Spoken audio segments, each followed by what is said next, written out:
Bonjour à tous, dans cette vidéo je vous propose de corriger et de commenter un exercice du baccalauréat de la série STFG. Il s'agit en fait de l'exercice de statistique qui est tombé en France métropolitaine en juin 2019.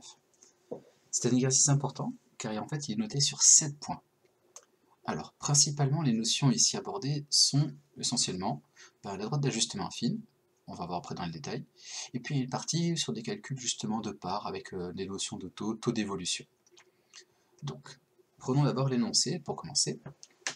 Donc on me dit, d'après une étude de la Fédération e-commerce et vente à distance, le secteur du commerce en ligne, qu'on appelle aussi e-commerce, est en pleine croissance, notamment grâce à la percée des ventes sur terminaux mobiles, tablettes ou smartphones. Donc on commence d'abord par la partie A. Donc on me donne un tableau, ici, qui donne le chiffre d'affaires du e-commerce entre 2011 et 2017. Il s'exprime en milliards d'euros et est arrondi au dixième.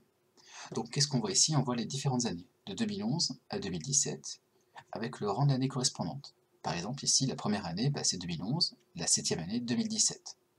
Ok, et les rangs sont notés par XI. Ensuite, le chiffre d'affaires du e-commerce correspondant, ici en milliards d'euros, connote YI. Alors on me dit, voilà, on me dit qu'une représentation graphique du nuage de points de coordonnées XI, YI est donnée en annexe, ici, d'ailleurs il fallait rendre ceci avec la copie, donc nous plus tard on reprendra ce graphique et on va le compléter. Et donc, première question qu'on me pose, c'est donner l'équation réduite de la droite d'ajustement de y en x, obtenue par la méthode des moindres carrés. Et on précise que les coefficients seront arrondis au centième. Alors, si vous souhaitez, moi je propose de mettre la vidéo en pause, puis de reprendre la lecture une fois que vous pensez avoir répondu à la question. Donc, continuons. L'équation réduite de la droite d'ajustement de y en x. Alors, ça s'obtient comment? Alors déjà, commençons par la rédaction. Après, on verra comment la trouver. La rédaction, donc on est dans la partie A ici, donc on va commencer par écrire tout simplement d'après la calculatrice. En fait, cette question-là ne nécessite pas vraiment de calcul, tout se fait avec la calculatrice. La droite de régression de y en x a pour équation y égale ax plus b, avec a que j'écris en rouge, b en bleu, et le but en fait étant de trouver petit a et petit b. Donc moi je propose de prendre la calculatrice, modèle Texas Instruments. Pour les modèles Casio, par exemple, eh bien, je vous conseille d'aller voir d'autres vidéos. Ici, donc, la TI-83, alors c'est valable pour TI-83 et TI-82. Voici comment on la manipule. Je vais commencer d'abord par rentrer les listes qui sont ici. Donc, premièrement, première liste, qui fera office d'ailleurs de première colonne, ce sont les valeurs ici de 1 à 7. Donc pour ça, j'ai appuyé sur Stat, puis Modifier. Et donc en liste 1, en colonne, je saisis 1, 2, 3, jusqu'à 7.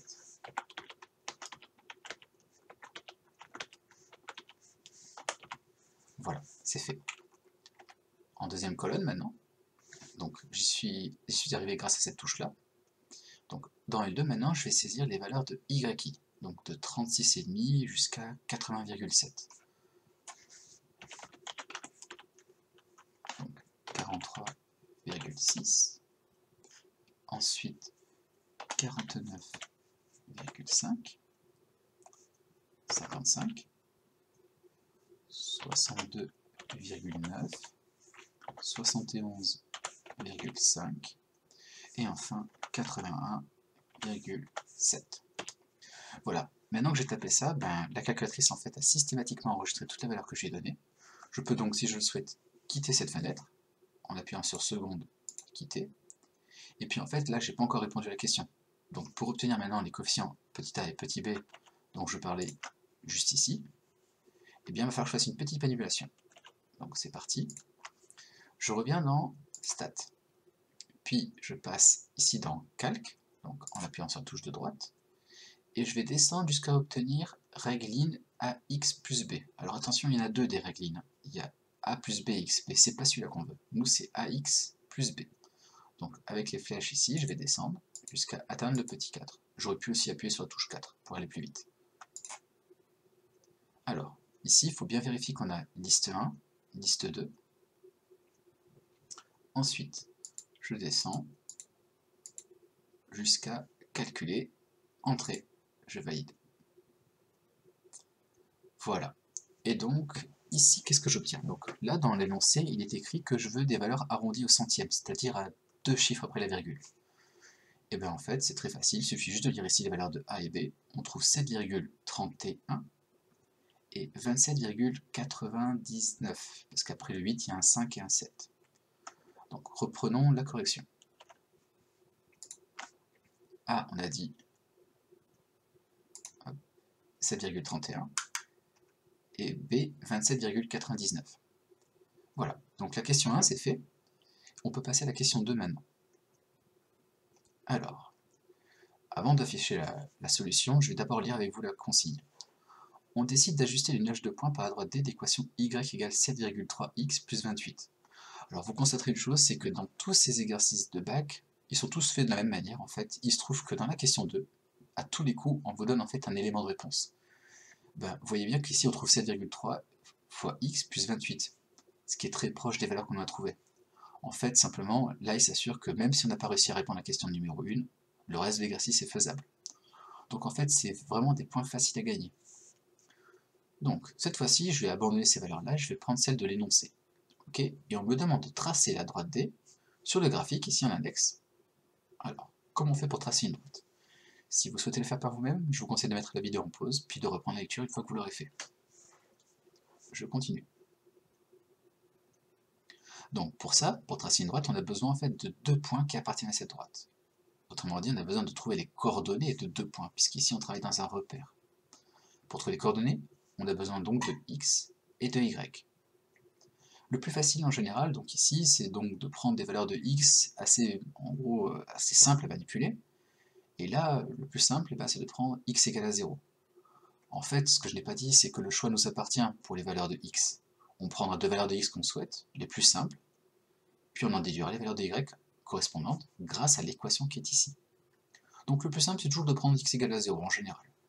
Si je prends x égale à 0, 7,3 fois 0 plus 28, ça fait évidemment 28. Et ensuite, je peux choisir une valeur un peu plus éloignée de 0, celle que je veux. Je pourrais prendre 2, 3, mais moi je vais choisir par exemple 10, 12, 14. Donc là, en l'occurrence, 14.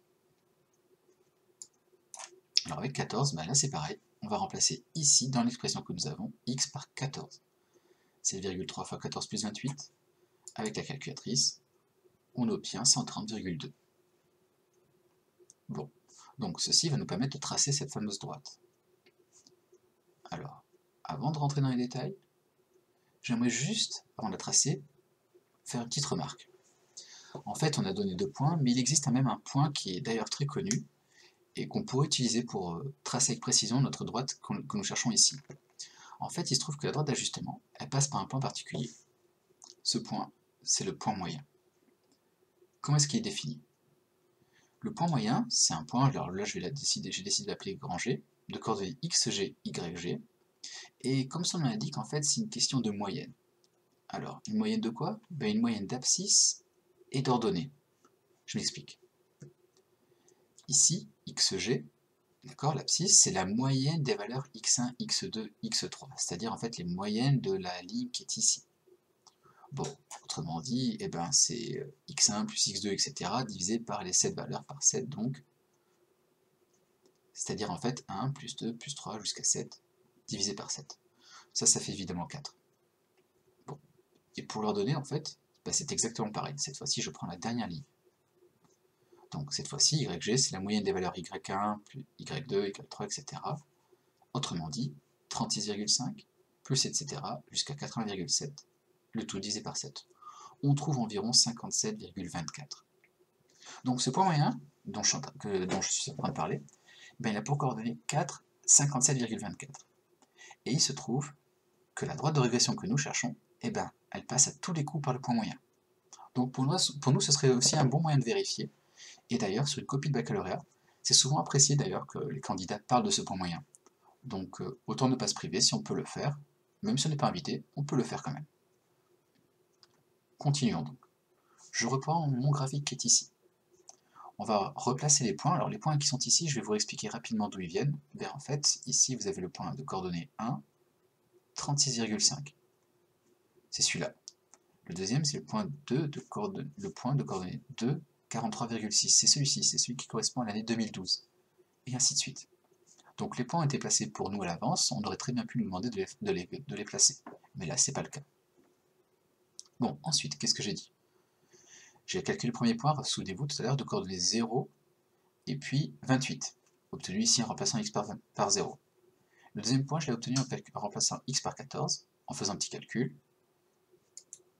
Et on a obtenu ici à peu près, de souvenirs, de mémoire, on a trouvé, hop, voilà, 130,2.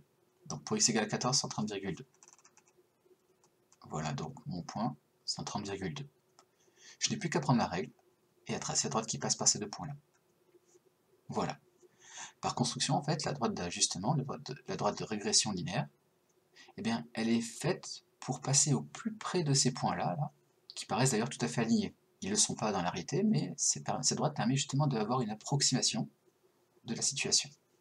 Voilà. Et je vous parlais tout à l'heure du point moyen, le voici, en vert, juste ici. Voilà. Donc, on vient de répondre à la question numéro 2. Je résume les étapes. On commence d'abord par faire un petit tableau de valeurs, on remplace x par 0, puis par une autre valeur de notre choix. On place les deux points correspondants, on trace à droite, à l'aide de la règle. Question suivante. Dans la question 3, c'est aussi un grand classique. Une fois qu'on a la droite de régression qui a été tracée, qui a été même calculée, puis tracée, cette fois-ci on nous demande de faire ce qu'on appelle en fait une extrapolation. Autrement dit, d'essayer de voir ce qui se passe à long terme. Ici on nous dit, d'après ce modèle, que l'on est valide jusqu'en 2030, donc en 2030 c'est bien après 2017, hein, ici, on nous demande quel chiffre d'affaires du e-commerce peut-on prévoir en France pour l'année 2026. Donc en fait ici on me demande pour 2026, c'est pas pour 2030. Hein. On suppose que c'est valable jusque-là, mais nous on veut savoir pour 2026.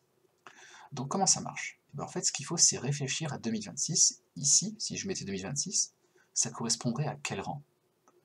Alors en fait un calcul très simple consiste à faire une petite soustraction. Regardez. Ici 2026 ça correspond à quel rang? Ça correspond à 16. Pourquoi? Parce que 2026, c'est 2010 plus 16. D'accord? 2010 étant le rang 0. Même si c'est pas écrit, puisque 2011, c'est le rang 1. Mais là, 2010, c'est le rang 0. Donc, comment est-ce qu'on procède? Eh bien, on reprend l'équation qui est ici, qui nous a été donnée dans l'énoncé, et on va donc remplacer par le calcul, notamment, par exemple, par le calcul, on va remplacer x par 16 dans l'équation à droite.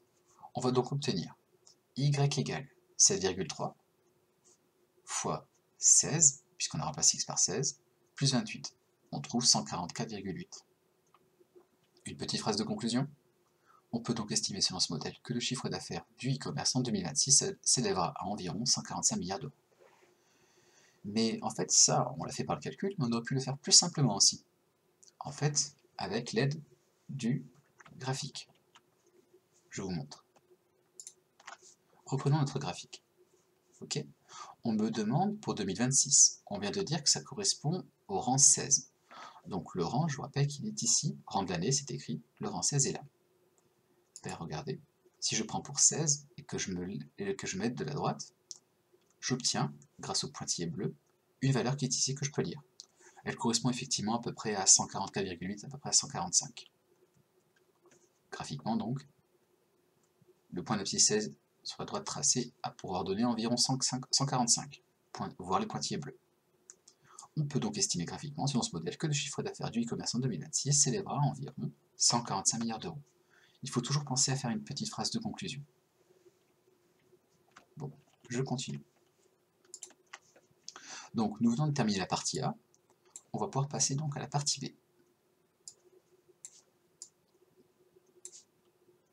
Alors, partie B, avant d'afficher la correction, on va d'abord lire la consigne. Donc cette fois-ci, il s'agit d'étudier le chiffre d'affaires du M-commerce. Alors, on va nous expliquer ce que c'est. Le M-commerce, ça regroupe l'ensemble des transactions commerciales réalisées sur terminaux mobiles, tablettes ou smartphones. Et on se propose d'étudier l'évolution de la part du chiffre d'affaires du M-commerce dans celui du e-commerce à partir de l'année 2011. Donc encore une fois, on commence à partir de là. On me donne encore une fois le même tableau, mais complété avec une ligne supplémentaire. Cette fois-ci, c'est le chiffre d'affaires du M-commerce en milliards d'euros. Ok? Donc, question petit 1a.